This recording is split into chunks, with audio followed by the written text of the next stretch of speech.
She had 28 days to save the Alpha King or watch both worlds burn. The moment Sarah touched the ancient mirror in her grandmother's attic, her entire world shattered. She'd been searching for her grandmother's will, not expecting to find a gilded mirror covered in strange symbols that seemed to pulse with their own heartbeat. Welcome to Rose and Retribution. Don't forget to like and subscribe to the channel for more thrilling alpha romance stories. The second her fingers brushed the glass, crimson light exploded through the room, and suddenly she wasn't in the attic anymore. She was standing in a throne room made entirely of black stone and silver veins that glowed like captured moonlight. And directly in front of her, seated on a throne carved from a single massive diamond, was the most terrifying and beautiful man she'd ever seen. The Alpha King's curse. His eyes hit her first, molten gold with rings of burning amber that seemed to see straight through to her soul. Black hair fell past his shoulders, and his body was pure power wrapped in dark leather and ancient armor. Scars crisscrossed his bare arms, each one telling a story of survival. But it was the crown on his head that made her breath catch. Black iron thorns wrapped around his skull, and where each thorn touched his skin, blood slowly dripped down his face in an endless, terrible stream. "You," he said, his voice like thunder and silk combined. "You actually came." Sarah stumbled backward, her heart hammering. Where am I? What is this?" The man, no, not a man, something far more dangerous, rose from his throne with liquid grace. He was easily 7 feet tall, and the power radiating off him made the air itself vibrate. "You're in the Shadow Realm, little human. The place your grandmother spent 20 years hiding you from." His golden eyes narrowed. "Tell me, did Alara finally die? Is that why the protection spell broke?" Sarah's throat went tight. Her grandmother had died 3 days ago. Heart failure, the doctor said. But now, looking at this impossible place and this impossible man, she wondered if there was more to that story. The bargain of blood. "Who are you?" she whispered.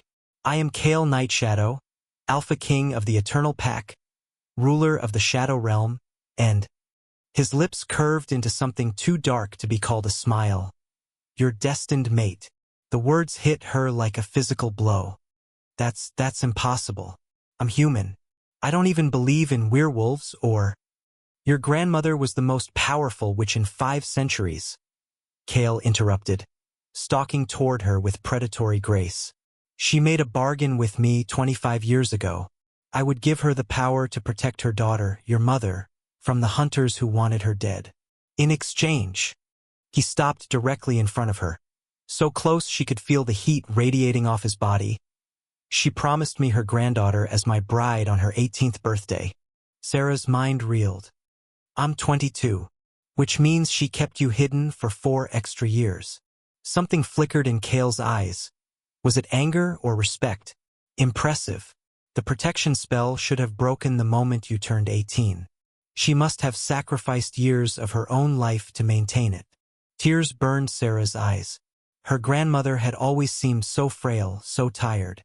Had she been slowly dying to keep Sarah safe? "The crown that bleeds." "Why?" Sarah demanded, anger cutting through her fear. "Why would she promise me to you? What kind of monster makes a deal like that?" Kale's expression darkened. The kind of monster who was desperate to save someone he loved. He turned away, and for the first time, Sarah noticed other figures in the throne room. Wolves the size of horses, their eyes glowing in the darkness, watching her every move. "Your grandmother came to me because the Hunters Guild had put a death mark on your mother for the crime of falling in love with a werewolf, your father. I gave Alara the power to hide your mother, to protect her until you were born. But power always requires payment. So you took me as payment." Sarah's voice shook with fury. "You bought a bride like she was property." "I took you as payment," Kale agreed, his jaw tight, "because I needed you specifically. Because 25 years ago, a dark witch cursed me." He gestured to the crown of thorns bleeding on his head. "This crown cannot be removed. It drains my power, my life, drop by drop. I've been dying for 2.5 decades, and the only thing that can break the curse is..." "Let me guess," Sarah interrupted bitterly. True love's kiss? A destined mate? Some fairy tale nonsense. The impossible choice. Kale's laugh was harsh. Nothing so simple. The curse can only be broken by someone with mixed blood, human and wolf, witch and mortal. Someone like you, Sarah Blackwood, whose mother was human, whose father was werewolf, whose grandmother was witch. You're the only person in this realm or yours who has the power to save me. He moved closer again, and this time Sarah could see the pain in his golden eyes, the exhaustion of someone who'd been suffering for far too long. But breaking the curse requires a ritual. It requires you to bond with me, to become my mate in truth, to share your mixed blood through the mating mark. It requires you to stay in the shadow realm for one full lunar cycle, 28 days, as my bride. And if I refuse? Sarah asked, though part of her already knew the answer. Kale's expression went cold. Then I die within the month. My kingdom falls into chaos, and the portal between our realms destabilizes. Every supernatural creature in the shadow realm will be unleashed into your human world. Millionsvildi. Your world will burn. Sarah felt the trap close around her. That's not a choice. That's blackmail. That's survival, Kale corrected. For both our worlds. The shocking truth. Sarah stared at him, her mind racing. This couldn't be real. This had to be some kind of nightmare. But the cold stone under her feet felt real. The wolves watching her felt real. And the way her heart was pounding, half fear, half something else she didn't want to name, felt impossibly, terribly real.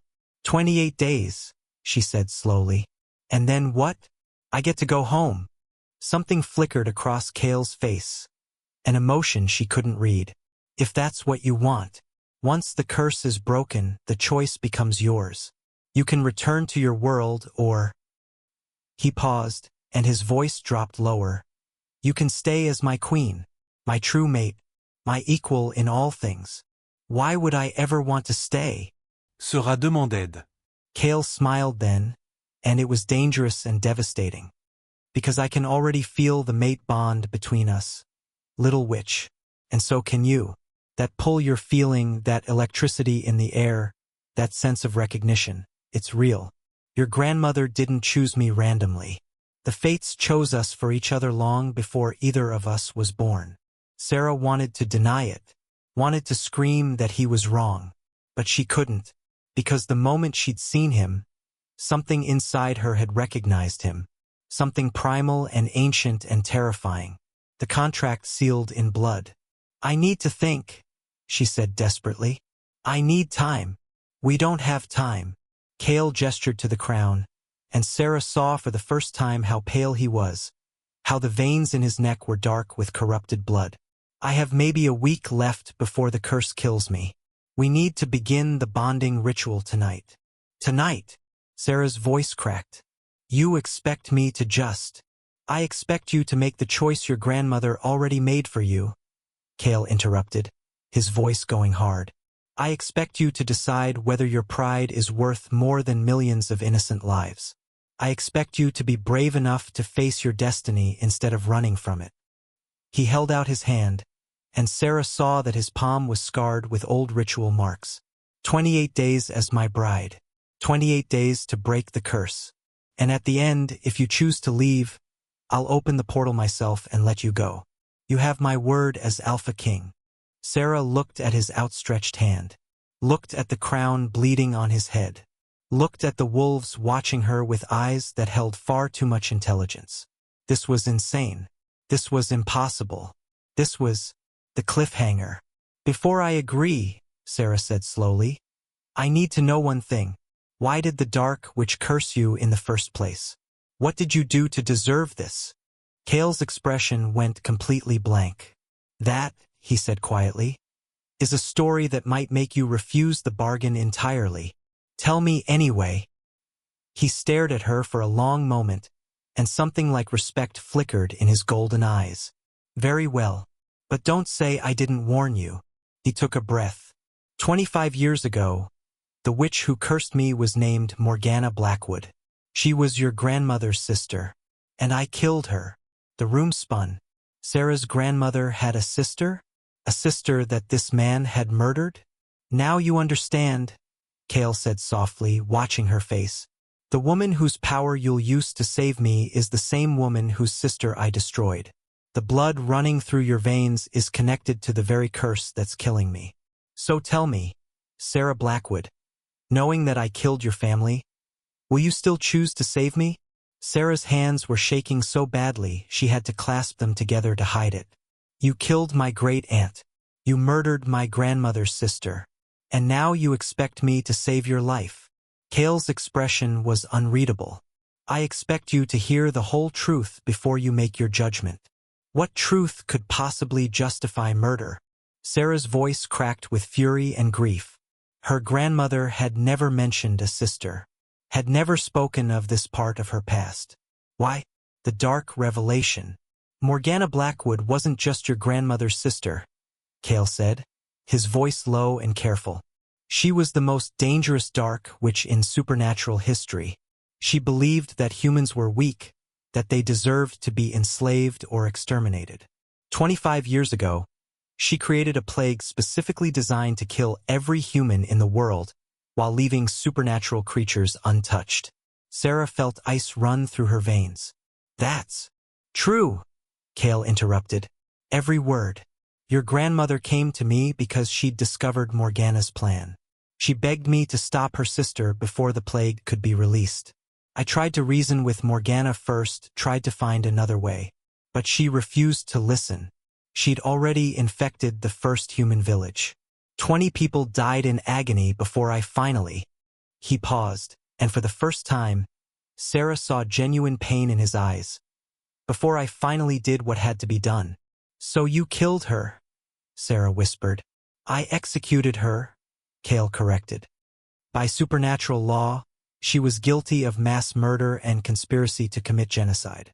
The sentence was death. I was Alpha King. The responsibility fell to me. His jaw clenched. But Morgana had prepared for that possibility. With her dying breath, she cursed me with this crown. She swore that I would die slowly, painfully, drowning in my own blood, just as the humans she'd killed had drowned in hers. The grandmother's sacrifice. Sarah's mind was reeling. Did my grandmother know? About the curse. Alara was there when I executed Morgana, Kale said quietly. She saw the curse take hold, and she wept, not for her sister's death, but for what it meant for me. His golden eyes met Sarah's. Your grandmother was the one who suggested the bargain. She said that if I could wait 25 years, she would give me someone with the power to break the curse. Someone with mixed blood who could undo what Morgana had done. So she promised you her granddaughter, Sarah said bitterly. Promised you me before I was even born. She promised me hope, Kale said. And she spent 25 years making sure you would be strong enough, brave enough, powerful enough to face this choice. He moved closer, and Sarah could feel the heat radiating off him, could smell something wild and dark like thunderstorms and midnight forests. She told me that when the time came, you would choose to save me not because you were forced to, but because it was the right thing to do. The impossible attraction. She was wrong, Sarah said, but her voice lacked conviction, because the truth was, standing here in front of Kale, feeling the mate bond pulse between them like a living thing, she wasn't sure what the right choice was anymore. Kale smiled, and it was devastating. Was she? Then why haven't you run? The mirror that brought you here still works. You could touch it right now, return to your world, and leave me to die. But you're still standing here, still listening, still feeling what I feel. He raised his hand slowly, giving her time to pull away, and traced one finger along her jaw. The touch sent electricity racing through her entire body. That's the mate bond, Sarah. You can deny it all you want, but your soul knows mine. Has known mine since before either of us drew breath. Sarah jerked away, her heart hammering. That's not. I don't. Liar, Kale said softly, but there was no malice in it. You feel it. The pull. The recognition. The certainty that somehow, impossibly, I'm yours and you're mine. The first touch. This is insane, Sarah whispered. I met you 20 minutes ago. I can't just... You're right, Kale interrupted. This is insane. Fate is insane. Destiny is insane. But that doesn't make it any less real. He held out his hand again. 28 days, Sarah. Give me 28 days to prove that your grandmother was right about us. 28 days to break this curse. And if at the end you still hate me, if you still want nothing to do with me, I'll let you go. You have my word. Sarah looked at his outstretched hand, looked at the scars on his palm, looked at the crown bleeding on his head, at the exhaustion in his golden eyes, at the way he was swaying slightly on his feet like even standing was taking all his remaining strength. She thought about her grandmother, about the secrets she'd kept, the sacrifices she'd made, about the fact that she'd spent the last 4 years of her life slowly dying to keep Sarah safe just a little bit longer. And she thought about the millions of people who would die if the portal between realms destabilized. The innocent humans who had no idea that supernatural creatures even existed, let alone that their world was hanging by a thread. The choice that changes everything. 28 days, Sarah said slowly. But I have conditions. Something like relief flickered across Kale's face. Name them. First, you don't touch me without permission. I don't care about the mate bond or destiny or any of that. My body is mine, and I decide who touches it. Agreed, Kale said immediately. Second, you tell me everything. No more secrets, no more hidden truths. If I'm going to trust you, I need complete honesty. Agreed. Third, Sarah took a breath. At the end of the 28 days, regardless of whether the curse is broken, you let me go home if that's what I choose. No manipulation. No guilt trips. No trying to force me to stay. Kale's jaw tightened, but he nodded. Agreed. Though I reserve the right to try to convince you to stay through honest means. Fine. Sarah stepped forward and placed her hand in his. The moment their skin touched, the world exploded. The bonding begins. Power surged between them like lightning, like wildfire, like the collision of stars. Sarah gasped as images flooded her mind. Kale as a child, alone and afraid.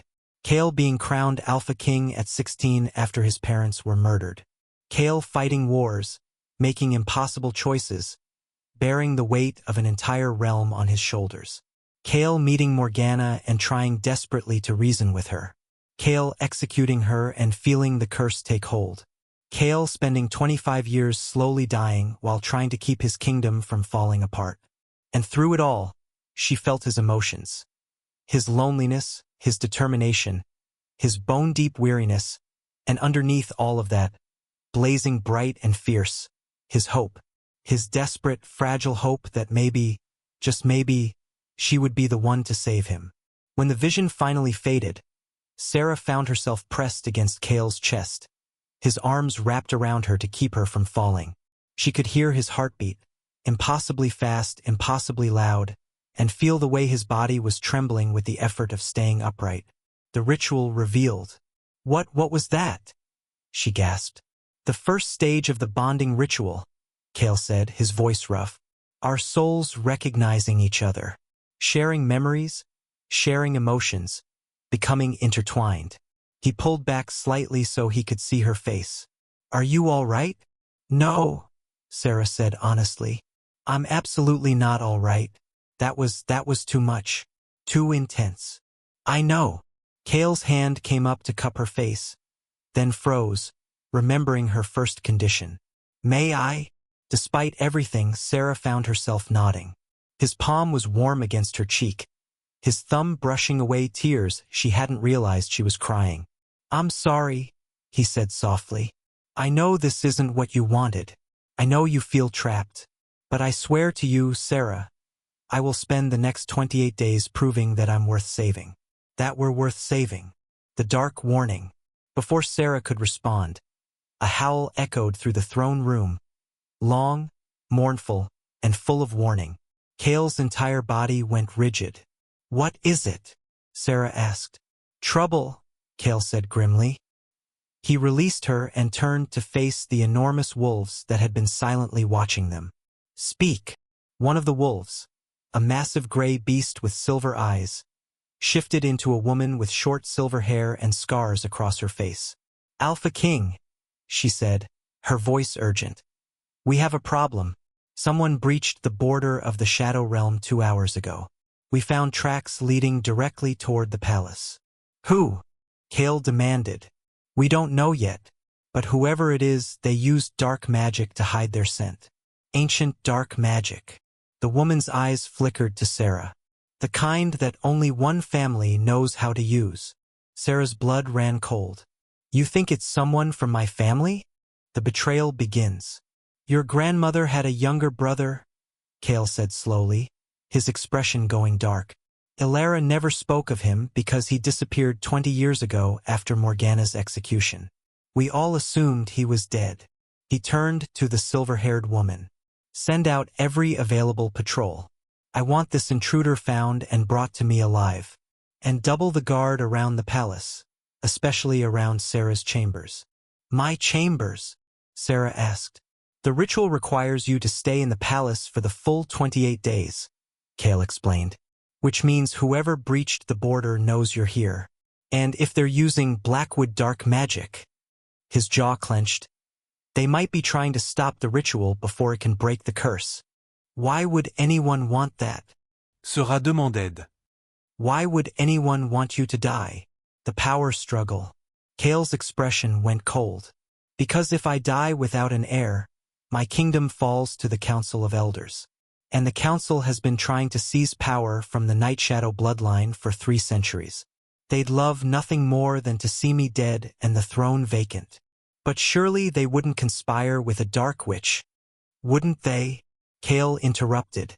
"Sarah, you need to understand something about the supernatural world. Power is everything. Loyalty, honor, morality, they all come second to the pursuit of power.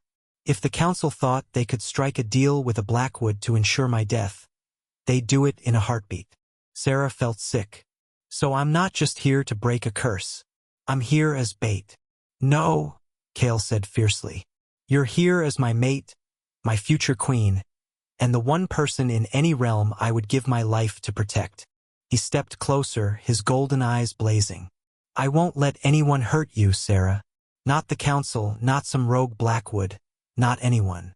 You have my word." The forbidden kiss. Maybe it was the intensity in his eyes. Maybe it was the lingering effect of the bonding vision. Maybe it was just the insanity of the entire situation. But before Sarah could think better of it, she reached up, grabbed the front of Kale's leather armor, and pulled him down into a kiss. For one shocked heartbeat, Kale froze. Then he kissed her back with a hunger that stole her breath, his hands coming up to cradle her face like she was something precious and breakable. The mate bond sang between them, power crackling in the air, and Sarah felt something inside her shift, like a lock turning, like a door opening, like coming home after being lost for a lifetime. When they finally broke apart, both breathing hard, Kale pressed his forehead to hers. "That wasn't. You said I needed permission. I gave it," Sarah whispered. "This time, don't make me regret it." The shocking discovery. Kale's laugh was breathless and disbelieving. "You're going to be the death of me, Sarah Blackwood." "Funny," Sarah said. "I thought I was supposed to be the one saving your life." "You are," Kale said seriously. He pulled back enough to look at her properly, and Sarah saw that some of the exhaustion had faded from his face. The veins in his neck were no longer quite so dark. "Already, just from the first stage of bonding, I can feel the curse weakening. Your power is working." But before Sarah could respond, a scream echoed through the palace. High, terrified, and abruptly cut off. Kale's entire demeanor changed in an instant. The tender mate became the Alpha King, cold and deadly. "Stay here," he commanded, already moving toward the door. "Winter will guard you." The silver-haired woman nodded and shifted back into her massive wolf form, positioning herself between Sarah and the door. "Kale, wait," Sarah started. "The cliffhanger." He turned back, and his eyes were no longer gold. They were pure molten amber, glowing with power and fury. "If someone is foolish enough to attack my palace while my mate is under my protection, he said softly, dangerously. They're about to learn exactly why I'm called the most ruthless Alpha King in supernatural history. Then he was gone, moving with inhuman speed through the doorway. Sarah heard more screams, heard the sound of fighting, heard Kale's voice raised in a command that shook the very stones of the palace.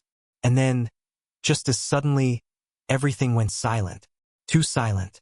Winter growled low in her throat, her silver eyes fixed on the doorway.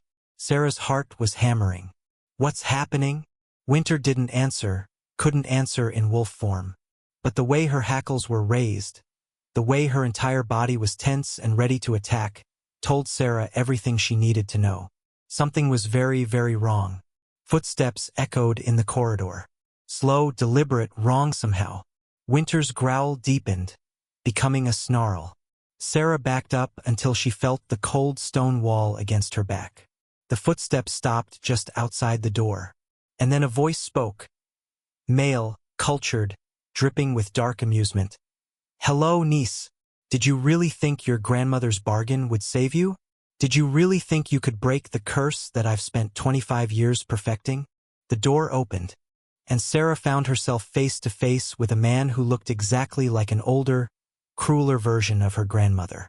Same sharp cheekbones, same clever eyes, same powerful magical aura. Her grandmother's brother, the one who was supposed to be dead. Uncle Silas? She whispered. He smiled, and it was terrible. Surprised to see me? You should be. After all, I'm the one who helped Morgana create the curse in the first place. I'm the one who's been keeping Kale alive just long enough for you to arrive. And now that you're here, his eyes went black with dark magic. Now the real ritual can begin. Where is Kale? Sarah demanded, her voice shaking but furious. What did you do to him? Silas Blackwood laughed, and the sound made her skin crawl. The Alpha King is indisposed. Don't worry, he's not dead. Not yet. I need him alive for the final stage of my plan. He stepped fully into the room, and Sarah noticed he was wearing robes covered in symbols that matched the ones on the cursed crown. You see, niece, Morgana's curse wasn't designed to kill Kale. It was designed to drain his power slowly, to gather it all into the crown, to store 25 years of an Alpha King's strength like a battery waiting to be claimed. Winter launched herself at Silas with a snarl, but he merely waved his hand and the massive wolf was thrown backward, slamming into the wall with enough force to crack the stone. She shifted back to human form, groaning and barely conscious. The power of mixed blood. You're a monster, Sarah spat. I'm a visionary, Silas corrected. Morgana wanted to kill all humans. I told her that was a waste. Why exterminate them when you can enslave them? Why destroy when you can dominate? He moved closer, and Sarah saw that his eyes were the same dark, empty black as Morgana's had been in Kale's memories. But to accomplish that, I needed power. More power than any single supernatural creature has ever possessed. I needed the strength of an Alpha King, the magic of a dark witch, and the unique abilities that only come from mixed blood. The ritual?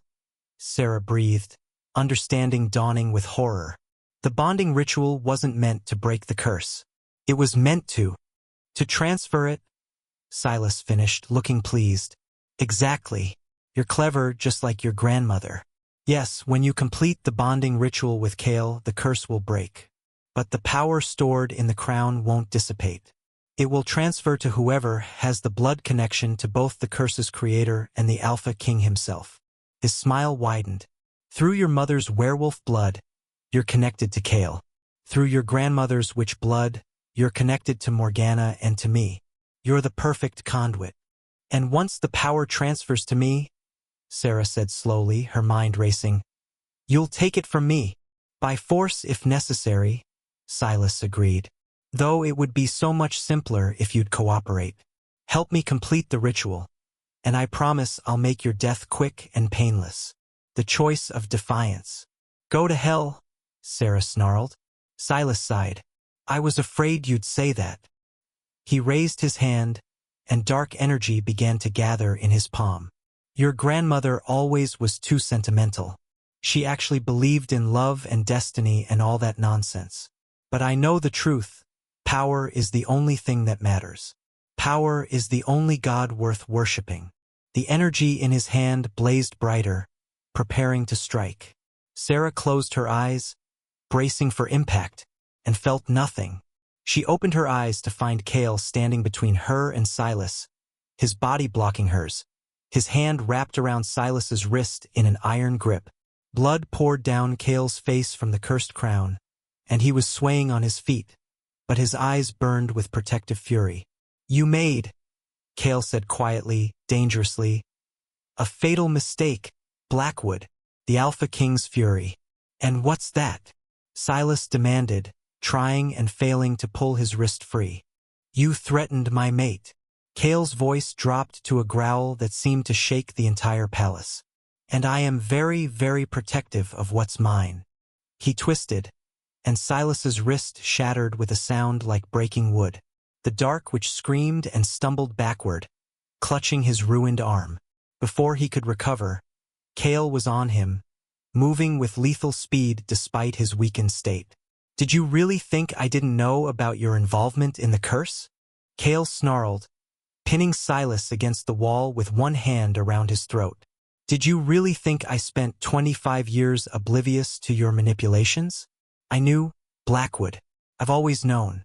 I let you think your plan was working because I needed Sarah here, needed the ritual, needed the chance to finally end this. The truth about the ritual." "Impossible," Silas choked out. "You can't. The curse should have. The curse made me weak, but it never made me stupid," Cale interrupted. "You're right that the bonding ritual will break the curse and transfer the stored power. But you made one critical miscalculation." His golden eyes blazed. "You assumed the power would transfer to Sarah and that you could take it from her. But bonding rituals work both ways. When Sarah and I complete the mate bond, we don't just share power, we share souls. Anything that tries to attack her attacks me. Anything that tries to drain her drains me. She becomes protected by every ounce of strength I possess." Silas's eyes went wide with understanding and horror. "Which means," Cale continued, his voice dropping to a deadly whisper, "the moment you try to take power from Sarah, you'll have to go through me first. And even with 25 years of stored Alpha King strength, you're not powerful enough for that." The grandmother's final gift. "There's more," Sarah said suddenly, understanding flooding through her. Both men turned to look at her, and she stepped forward, her fear transforming into certainty. "My grandmother didn't just promise you a bride, Cale. She promised you someone powerful enough to break the curse. Someone with mixed blood. But she also did something else." Sarah reached into her pocket and pulled out a small crystal vial she'd found in her grandmother's attic, the one she'd been planning to ask about before the mirror had pulled her into the shadow realm. Inside the vial, a silver liquid glowed with soft light. "She left me this," Sarah said, "with a note that said, 'When you meet your destiny, drink this. Trust me, little dove.'" She met Cale's eyes. "That's what she used to call me, little dove. No one else knew that. The power awakens." "Don't," Silas started, struggling against Cale's hold. But Sarah had already uncorked the vial and drank the silver liquid in one swallow. For a moment, nothing happened. Then power exploded through her body like a supernova. She gasped as magic, pure, ancient, overwhelming magic, flooded her veins. Her grandmother's magic. Not just the small amount that would have been her natural inheritance, but all of it. Every ounce of power Elara Blackwood had possessed in her long life, carefully stored and saved and passed down to her granddaughter. Sarah's eyes began to glow silver white. Her hair lifted in an invisible wind. And when she spoke, her voice carried harmonics that shook the very air. "My grandmother knew this would happen. She knew you would try to corrupt the ritual, Uncle. So she gave me the power to stop you. The battle of blood and magic." Silas tore free from Cale's weakened grip and unleashed a wave of dark magic that should have killed them both instantly. But Sarah raised her hand, and her grandmother's power rose to meet it. Silver light collided with black darkness, and the entire palace trembled. "You can't win," Silas snarled, pouring more power into his attack. I've been studying dark magic for 50 years. And my grandmother studied it for 120, Sarah interrupted. Through the new power flowing through her, she could feel her grandmother's knowledge, her memories, her lifetime of magical expertise. She was always more powerful than you, Uncle. She just chose to use her power to protect instead of destroy. The curse breaks. Sarah pushed forward, and her silver light began to overwhelm Silas's darkness. She could see the fear in his eyes now, the dawning realization that he'd lost. The curse ends tonight. Your plans end tonight. And you, her voice hardened, you answer for every crime you've committed. Never, Silas screamed, and in a last desperate move, he threw all his remaining power at the cursed crown on Cale's head, trying to detonate it, trying to kill the Alpha King before the ritual could be completed. But Sarah was faster. She reached out with both hands, one toward Cale, one toward the crown, and called on every ounce of her grandmother's power. Silver light exploded from her palms, wrapping around Cale's body like a shield, diving into the curse itself like a surgeon's blade cutting away infection. The crown of black thorns began to crack. Blood stopped flowing. The dark magic inside screamed as it was systematically destroyed by light older and purer than anything Silas could comprehend. And then, with a sound like breaking chains, the crown shattered. The mate bond completes. 25 years of stored power erupted from the destroyed curse, and it had nowhere to go but into the two people connected by the mate bond, Sarah and Cale. The energy slammed into them both, lifting them off their feet, wrapping them in a cocoon of blinding silver-gold light. Inside that cocoon, Sarah felt the final stage of the bonding ritual complete. Not forced, not corrupted, but pure and perfect and exactly as it was meant to be. Her soul intertwined with Cale's, her power merged with his, her heart recognized his as its perfect match. When the light finally faded and they collapsed to the floor, Sarah found herself wrapped in Cale's arms. The crown was gone. The curse was broken. And Cale, he was glowing with health, his skin no longer pale, his eyes bright and clear, his body radiating the full strength of an Alpha King in his prime. The scars on his head where the thorns had pierced were already healing, leaving only faint silver lines. "You did it?" he breathed, staring at her with wonder and love and overwhelming relief. "You actually did it." The uncle's defeat. A groan reminded them that Silas was still alive. The dark which had been thrown against the far wall by the explosion of power, and he was struggling to rise, his body broken, his magic depleted. Cale stood, pulling Sarah up with him, and they faced Silas together. "You have a choice," Cale said, his voice carrying the absolute authority of an Alpha King. "Face trial before the council for your crimes, or face execution here and now. Choose quickly." Silas looked between them, at the young woman glowing with her grandmother's power, at the Alpha King restored to full strength, at Winter and the other guards who were now pouring into the room. His shoulders slumped in defeat. "Trial," he whispered. "Very well." Cale gestured, and guards seized Silas, dragging him away. "Lock him in the deepest cell. Full magical restraints. No visitors." The moment of truth. When they were finally alone, truly alone for the first time since Sarah had arrived, Cale turned to her. The mate bond thrummed between them, warm and complete and perfect, but there was uncertainty in his golden eyes. 28 days, he said quietly. "That was our bargain. But the curse is broken now. The ritual is complete. Which means—" He paused, and Sarah saw vulnerability flash across his face. "Which means you're free to go home if that's what you want. I promised I wouldn't force you to stay, and I meant it." Sarah looked at him, really looked at him, at the man who'd spent 25 years dying slowly to protect both their worlds. At the Alpha King who'd faced an execution knowing it would curse him but doing it anyway to save millions of human lives. At her mate, her partner, her impossible destiny. The choice of love. "You're an idiot," she said softly. Cale blinked. I'm sorry. "You're an idiot if you think I went through all of that.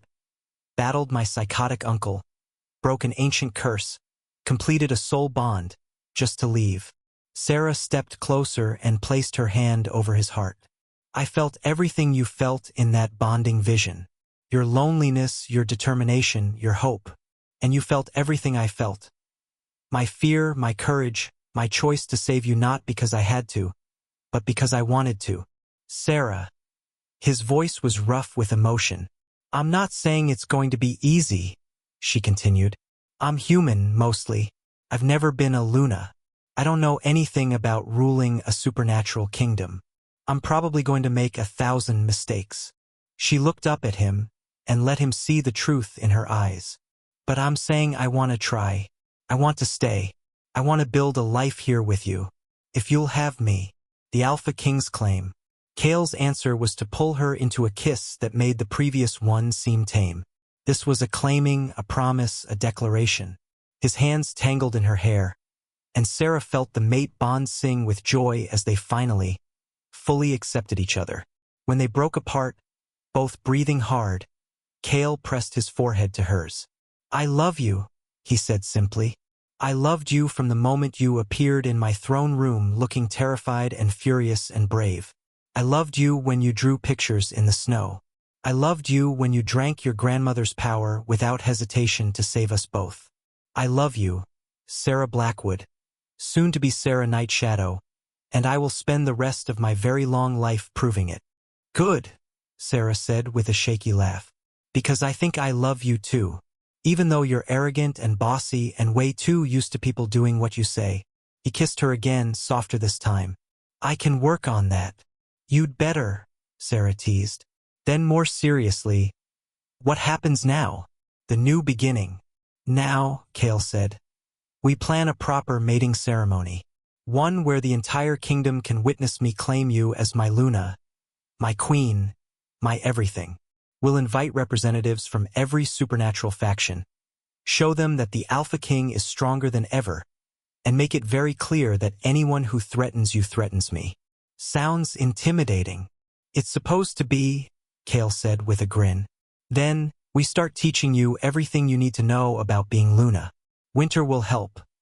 She's been my beta for 15 years and she's terrifyingly competent. Sage will teach you palace protocol. And he pulled her close again. I will teach you exactly what it means to be the mate of an Alpha King. The heat in his voice made Sarah's breath catch. Is that a threat or a promise? Both? Kale murmured against her ear, and Sarah felt heat flood through her entire body.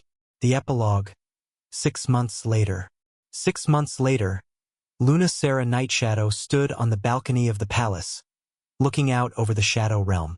She wore a crown, not of thorns but of silver and moonstones, and a dress that shimmered like starlight. Behind her, she could hear the sounds of the palace preparing for the evening's celebration. Winter appeared at her side. Nervous. Terrified sera admitted. I'm about to announce to the entire kingdom that I'm pregnant with the heir to the Nightshadow throne. What if I'm a terrible mother? What if? You'll be amazing, Winter interrupted. You're brave, brilliant, and you have the entire kingdom behind you. Plus, she grinned, Kale is so ridiculously in love with you that he'll probably be an overprotective nightmare throughout the entire pregnancy. As if summoned, Kale appeared, wrapping his arms around Sarah from behind. Talking about me? Always, Sarah said, leaning back against him. The final promise. I have something for you, Kale said. He held out a leather journal, identical to the one Sarah's mother had given her, but new, the pages blank and waiting. For our child. So you can draw their story the way your mother drew yours. So they'll know how their parents met, how we fought impossible odds, how love saved a kingdom. Sarah took the journal, tears stinging her eyes. It's perfect. You're perfect, Kale corrected. He turned her in his arms, his golden eyes soft. Thank you for choosing to stay. Thank you for choosing us. Thank you for being exactly who you are. Thank you for hearing me, Sarah whispered.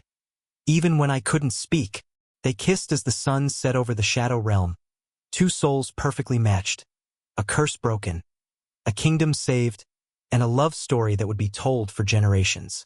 The true ending.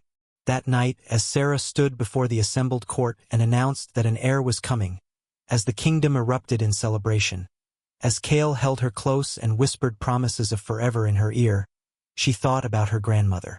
About the bargain Alara had made 25 years ago. About the sacrifices, the secrets, the careful planning that had led to this moment. And Sarah understood, finally, what her grandmother had known all along. That some destinies are worth fighting for.